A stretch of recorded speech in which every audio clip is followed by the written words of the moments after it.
이제 각 결혼한 신혼 부부가 있었습니다. 이 부부 결혼하기 전에 우리 결혼하고 나면 신혼여행 가서 뭘 할지 리스트를 결혼하기 전에 쭉 적었습니다. 어디에 갈지, 어느 맛집에 가서 무엇을 먹을지, 그리고 어떤 일을 할지 쭉 리스트를 뽑았습니다. 그리고 결혼식을 마치고 신혼여행을 떠나고 호텔에 자리를 잡았습니다.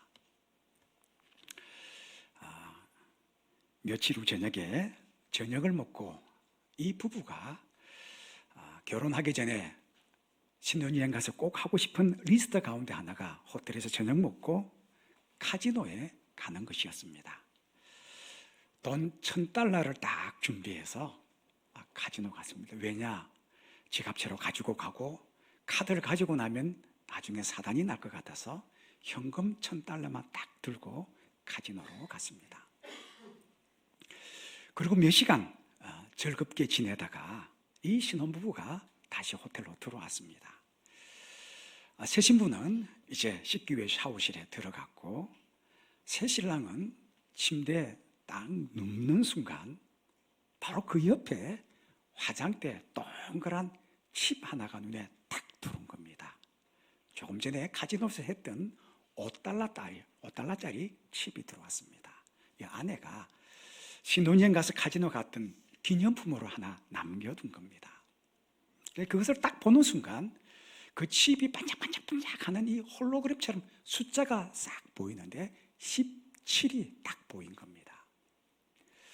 그래서 이 신랑이 이게 좀 특별한 감이 있어서 아내는 제가 씻고 있는데 $5짜리 칩을 다시 들고 카지노로 갔습니다. 카지노로 가서 어떻게 했느냐? 여러분 아마 카지노 가면 저는 잘 모릅니다. 가끔 영상물에 나오죠. 둥근 원탁을 쭉 돌리는 룰렛이라는 게임이 있었습니다. 그곳에 가서 이 $5를 조금 전에 봤던 17 거기에 $5를 다 걸었습니다. 그리고 그걸 빙 돌렸는데 이게 웬일입니까? 이게 17의 공이 딱 들어간 거예요. 이 $5짜리가 한꺼번에 35배가 되어서 $175가 된 겁니다. 신랑 느낌이 오늘 좋은 일이 생길 것 같다. $175를 또 17에 또 걸었습니다. 또 핑 돌렸는데 공이 또르륵 돌다가 17에 탁 들어간 겁니다. $6,125가 됐습니다. 그렇게 반복해서 두 번 딱 하고 나니까 이 돈이 얼마 되느냐? $750만 된 겁니다. 우리나라로 환전을 해보니까 88억입니다. 아무도 안 놀라시네요. 저는 88억 하면 이게 눈이 커질 줄 알았는데 전혀 놀라시지 않네요. $750만 딱 됐는데 이 88억을 또다시 17에 몽땅 다 건 겁니다. 조금 심각해지죠? 자, 그때 이 카지노의 매니저가 찾아온 겁니다. 선생님, 우리 지금 현장에 현금이 부족합니다. 오늘 여기까지만 하시죠. 자, 그런데 필이 한번 꽂히면 어떻게 해요? 끝까지 가잖아요. 이 신랑이 바꾸어서 택시를 타고 또 더 큰 카지노로 택시 타고 갔습니다. 그곳에 가서 다시 룰렛 매장에 또 딱 가서 $750만 88억을 올로 그냥 다 넣은 거예요. 또 핑 돌렸습니다. 이 또 구르다가 어디로 들어갔을 것 같아요? 17에 또 들어간 겁니다. 그래 이게 $2억 6,200만 우리나라 돈으로 3천억이 조금 넘는 돈입니다. 여러분 이제 조금 반응이 옵니다. 그죠? 자, 그런데 이 신랑은 이 3천억이 넘는 돈을 또다시 17에 그냥 베팅을 한 겁니다. 마지막으로 한번 또 핑 돌렸습니다. 이 조그만 게 도록 돌다가 17을 건너뛰어서 18에 쏙 들어간 겁니다. 안타고 하신 분이 한 분도 안 계시네요. 그리고는 미련 없이 이 신랑이 다시 호텔 객실로 돌아왔습니다. 신부가 묻습니다. 자기 어디 갔다 왔어요? 아까 그 $5 팁을 가지고 갔는데 그냥 $5 잃었어요.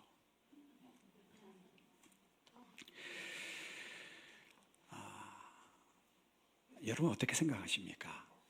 이 신랑은 자그마치 지금 3천억을 잃었습니다. 여기 또 다시 한 번 더 베팅이 돼서 되면 얼마 되느냐 계산해 보니까 10조 원이 넘습니다. 3천억이면 평생 만져보지 못할 그 엄청난 금액인데 이 신랑은 그 3천억이 딱 칩 하나 $5로 그의 눈은 그렇게 바라본 겁니다. 세상에는 두 종류의 사람이 있습니다. 이 3천억이 되는 엄청난 돈을 단돈 $5 칩으로 보는 사람이 있는가 하면 조그만 것을 이 속에 너무나 소중하고 값진 것이 있는 줄 알고 그걸 귀히 여기며 살아가는 사람도 있다는 겁니다. 태어날 때부터 참 불행하게 장애를 안고 태어나 살다가 이제 그 장애로 인해서 죽으면서 이 장애인이 마지막 남긴 이야기가 뭐냐? 내 평생에 단 하루만이라도 장애 없이 건강하게 살았으면 참 좋았을 텐데 딱 하루 건강한 모습으로 하루 사는 것이 평생 소원이었던 이 사람이 그것을 꿈꾸다가 죽었는데 그러나 그가 꿈꾸는 그 많은 것을 우리는 오늘도 건강하게 살아가고 있으면서 그것이 정말 얼마나 귀한지 우리 그거 혹시 잊고 살아가고 있지는 않습니까? 실제 이런 분이 있었습니다. 내 하루만 더 살게 해준다면 내가 가지고 있는 몽땅 모든 재산을 다 주겠나라고 했던 그 그부의 마지막 죽음, 그 하루를 우리는 오늘 그냥 살아가고 있는데 어제와 똑같이 의미 없이 살아가고 있지는 않은지요. 여러분 우리 똑같은 건데 어떤 눈으로 보고 어떤 관점으로 보냐에 따라서 인생 자체가 완전히 달라집니다. 여러분 이런 이야기 한번 들어보셨죠? 코페르니쿠스라는 사람 이름. 천체를 연구하던 이 사람이 당시에 천동설, 여러분 지구를 세워놓고 태양을 계속 돌리는데 답이 안 나오는 거예요. 계속 연구하고 또 찾고 하는 해답이 안 나오는 거예요. 그래서 관점을 거꾸로 뒤집은 거예요. 지구를 세워놓고 태양을 돌리는 것이 아니라 태양을 세워놓고 지구를 돌리니까 그때야 답이 나오더라는 거예요. 똑같은 건데 어떻게 바라보느냐에 따라서 인생이 열리기도 하고 인생이 닫히기도 한다는 지혜를 우리에게 가르쳐주고 있습니다. 대부분의 사람들은 지금보다 더 많이 갖고 좀 더 편안하게 살기를 위해 땀 흘리고 수고하는데 우린 그런 관점이 아니라 잠시 좀 멈추어서서 하나님께서 내게 주신 것, 그 속을 한번 깊이 들여다보면 그 속에 무궁무진한 하나님의 은혜와 축복과 하나님의 주신 베풀어 주신 사랑이 그 속에 있는 것을 보는 것 얼마나 중요하겠습니까? 여러분 요즘 여기 계신 분들 가운데 거의 대부분 다 아마 스마트폰 갖고 계실 겁니다. 근데 그거 개발하신 분 여쭤보니까 그래요. 스마트폰 가지고 있는 기능 가운데 50% 이상 쓰시는 사람이 많지 않다는 겁니다. 거의 대부분 전화 받고 걸고 문자 주고 받고 뭐 몇 가지 기능 외에는 거의 다 모르는데 사실 그 연구원들이 밤잠을 자지 못하고 연구해서 개발해 놓은 수많은 기능들이 있는데 정작 우리는 그거보다 몇 가지밖에 쓰지 못한다는 거예요. 다시 말하면 하나님께서 우리에게 주신 것이 너무 많은데 없는 것이 아니라 지금 우리에게 주어진 것을 자세히 헤집고 들여다보면 그 속에 무궁무진한 하나님의 손길과 베푸심이 그 속에 있다는 사실입니다. 언젠가 어느 학자가 이런 실험을 한 적이 있습니다. 학자들은 참 재미난 학자들이 많습니다. 어떤 실험을 했냐면 젊은 20대와 30대가 정말 행복하게 만족하며 살지, 아니면 60대, 70대 인생의 노년기를 앞에 두고 있는 그 어르신들이 더 만족하며 행복하게 살까? 그게 궁금해서 실험을 한 거예요. 여러분 어떨 것 같아요? 20, 30대가 만족하고 행복하게 살 것 같습니까? 아직 건강도 있고 시간도 많고 꿈이 있으니까. 아니면 이제 조금 있으면 이 세상을 떠나야 될 60대, 70대 이 어르신들, 80대 어르신들이 만족하며 행복하게 살까요? 실험 결과가 이렇습니다. 이 20, 30대 젊은 그룹과 60, 70, 80대 그룹 두 사이에 훨씬 더 만족하고 행복하게 살아가는 그룹은 다름 아니라 조금 있으면 곧 하늘나라에 가야 될 나이 드신 60, 70, 80대 어르신들이 훨씬 만족하며 행복하게 살더란 거예요. 왜냐? 그 원인을 조사해 봤더니 원인이 이것이었습니다. 20대, 30대 젊은 층들은 자기에게 있는 이 건강식원 이것이 아니라 없는 것을 바라보면서 늘 그렇게 살아가니까 만족도가 떨어지고 행복하지 않더라는 거예요. 그런데 의외로 60대, 70대, 80대 어르신들은 이제 얼마 남지 않은 시간, 나에게 얼마 남지 않은 이 소중한 건강, 이것을 바라보면서 이걸 감사하며 소중히 여기며 살아가기에 이들의 삶이 훨씬 더 만족하고 복되게 살더라는 겁니다. 오늘 성경 본문은 배경이 이렇습니다. 예수님께서 어느 마을에 들어가셨는데 그 마을에는 나병 환자 10명이 아마 예수님 소문 들었겠죠. 그분의 손길과 말씀 한마디면 병이 떠나고 건강하는 이 사건을 듣고는 멀리 떨어져서 예수님을 향해 외치기를, 예수 선생님이요, 우리를 불쌍히 여기소서. 한눈에 딱 보니까 바로 나 환자인 줄 알았던 겁니다. 그들 향해 예수님 말씀하시길, 가서 너희 몸을 제사장에게 보이라. 그 말씀을 듣고 10명이 지금 제사장을 향해 길을 가고 있었습니다. 가다가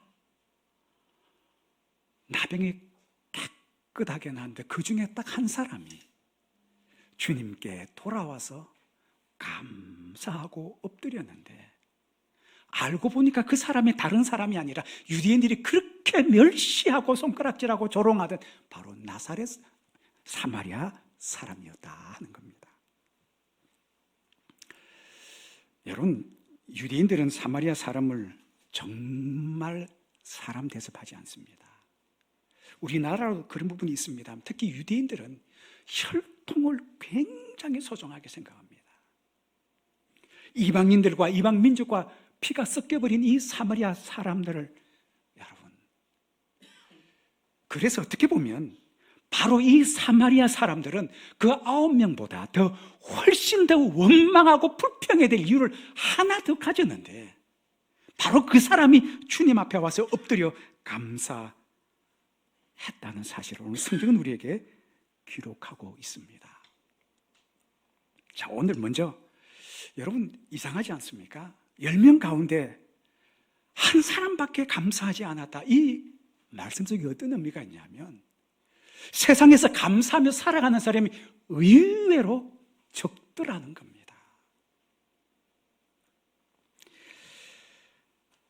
여러분, 저 어렸을 때 나병 환자 좀 많이 봤거든요. 그들은 스스로 사람들에게 천대받은 이 나병 떠나고 나면 얼마나 기뻤겠습니까? 어떻게 이 9명은 주님 앞에 감사하는 그 감사자의 명단에도 빠지고 감사하지 않은 그 자리에 섰을까 하는 겁니다. 한 명은 돌아갔고요. 9명이 지금 길을 가다가 계속 걸어갑니다. 제가 이 나병 환자 입장에 대해서 왜 감사하지 않았을까 깊이 묵상하며 생각해 보니까 그래요. 나병이 깨끗해졌잖아요. 근데 길을 걸어가는데 자기 앞에 펼쳐지는 모든 환경들이 다 건강한 사람들이었어요. 건강한 사람들만 길을 걸어 다니고 오고 가며 인사하고 그 길을 걸어가더라는 거예요. 다시 말하면 나병에서 나아서 건강함을 입은 이 축복이 특별한 축복이 아니라 모든 사람들에게 다 주어져 있는 보편적이고 일반적인, 그러니까 나도 그 수많은 사람 가운데 나도 당연히 누려야 될 축복인 줄 알았다는 거예요. 왜냐? 조금 전까지는 나 환자 굴에서 나병 환자들만 보고 살았는데 그때는 그게 정말 감사했는데 이제 세상 밖으로 나오고 보니까 모든 사람들이 다 건강할 뿐만 아니라 그 많은 사람 가운데 나도 여러분 보편적이고 일반적인 그냥 그 은혜를 누리고 살아가는 사람에 불과하더라는 겁니다. 여러분 이런 말씀, 이런 이야기 들어보셨죠? 사람들 화장실 들어갈 때 마음하고 나올 때 마음하고 달라요. 들어갈 때는 막 초조하고 빨리 들어갔으면 싶은데 딱 끝나고 나면 내가 언제? 하고 나오는 사람들의 모습과 상당히 흡사하지 않습니까? 여러분 혹시 감사절에 수많은 감사 가운데 내게 주시지 않아서 여러분 감사해 보신 적 있으십니까? 하나님께서 내게 주시지 않아서 감사한 것. 아마 여러분 이런 기억이 있으실지 모르겠습니다. 저는 이런 기억이 있습니다. 여름에, 한창 한여름에 고속화도로를 차를 몰고 가는데 에어컨이 고장이 난 거예요. 그럼 어떻게 해야 되죠? 창문을 열어놓고 갑니다. 활짝 열어놓고 시속 100km로 막 달리는데 옆에 사람과 대화하면 여러분 푹푹 찌죠. 바람은 막 불어 소음이 들립니다. 옆에 사람하고 대화가 안 돼요. 그래서 여러분 이 고속화도로 옆에 사는 아파트 거주민들을 위해서 어떻게 해요?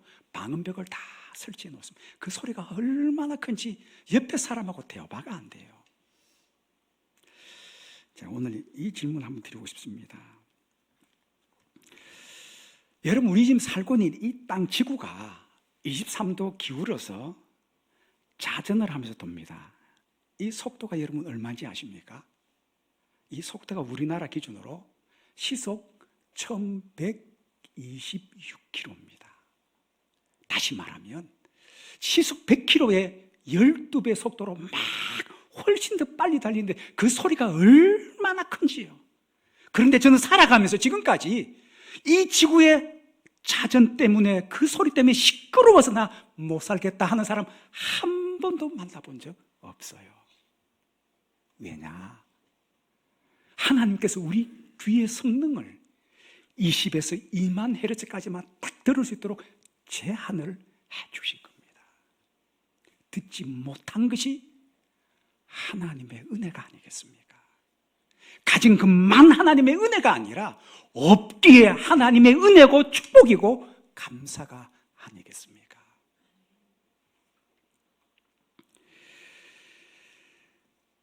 여러분 10명의 나병 환자 가운데 10명이 다 깨끗한 바다인데 왜 하필이면 이 사마리아 사람 한 사람이 주님 앞에 와서 감사했을까요? 어떻게 보면 이 사람은 하나 더 원망해야 될 이유가 하나 더 있었던 사람이에요. 나는 왜 부모 잘못 만나서 사람들이 손가락질하는 바로 그 사마리아인으로 태어났으면 했을까라고 생각하면 원망과 여러분 불평의 이유인데 이 사람은 보는 관점을 바꾼 거예요. 어찌 나 같은 사람 사마리아인인 내게도 이런 은혜를 내게 주셨을까? 그래서 그가 주님 앞에 엎드려 감사했다는 사실입니다.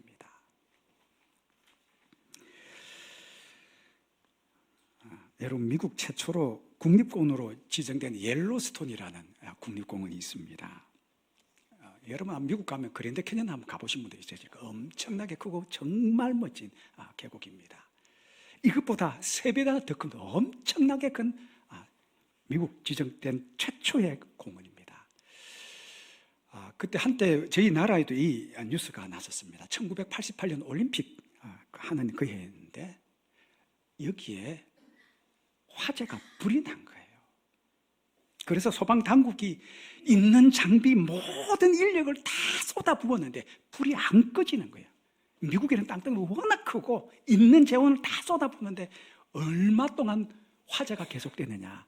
한 달, 두 달, 세 달, 네 달 계속 깡그리 다 타는 거예요. 어떻게 꺼졌느냐?